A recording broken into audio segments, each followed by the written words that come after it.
Murder Unpunished. How the Aryan Brotherhood murdered Wayman Small and got away with it. Through 5 trials, Farmer claimed self-defense and the jurors acquitted all 10 of his co-conspirators. Thornton Price, one of the defense attorneys, now tells how Farmer and Small became cannon fodder in this war to reclaim Arizona's prisons from rival gangs.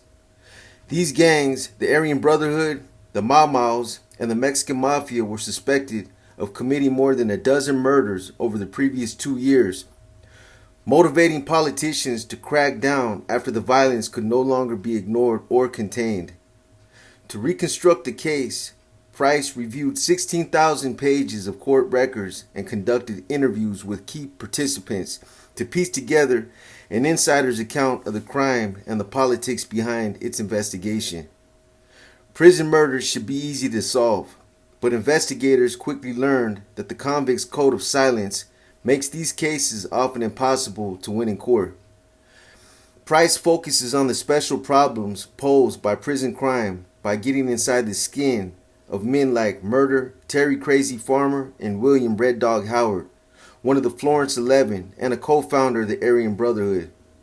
He also presents the perspectives of state investigators and reveals how they calculated to pit black witnesses against white killers until one black would break the code of silence and provoke feuding within the Brotherhood. Murder Unpunished tells how society's most outrageous criminals ran prisons through gang violence. Like few other books, it reveals how prisons incubate predatory criminals and gangs, and it exposes the unique difficulties of prosecuting prison crimes. It is a gripping account that cuts to the heart of our penal system and a cautionary tale for citizens who prefer to keep prisons out of sight, out of mind. Acknowledgements. I owe thanks to many who have helped me along the way. Michael Tidwell encouraged the book from inception and wrote in my behalf to his former client, Terry Lee Farmer, enlisting his aid. Mr. Farmer and Mr. William Stephen Howard, through their cooperation, made this book possible and asked nothing in return, simply hoping by telling their stories that others would avoid their mistakes.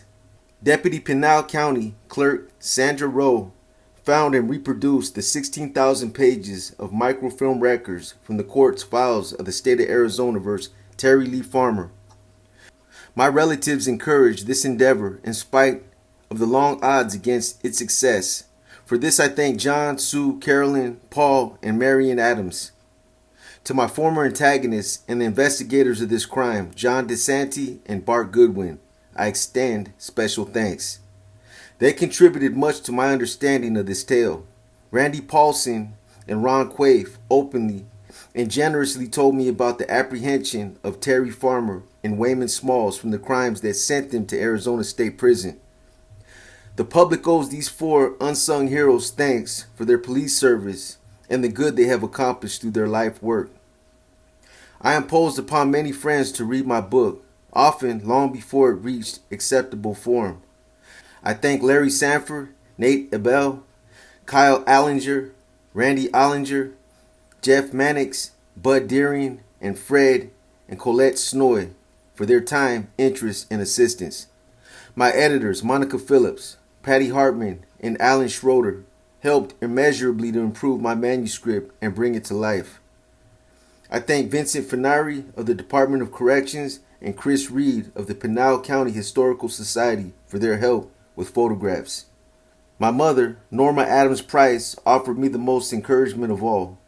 Her ceaseless belief in my literary potential has been my lifelong successor. I shall be happy if this book provides some vindication of her belief. My wife, Kathleen Marie Price, has performed every choice imaginable to make this book possible and to encourage this enterprise. She transcribed countless hours of interviews, edited countless drafts of every photograph and chapter, suggested solutions at every stumbling point, believed in me, aided me, consoled me, and scolded me when I needed it. She has been my secretary, proofreader, editor, and helpmate at every turn. She deserves to be called the co-author of this work, but modestly refuses to permit that form of acknowledgement, though in its candor it is her due.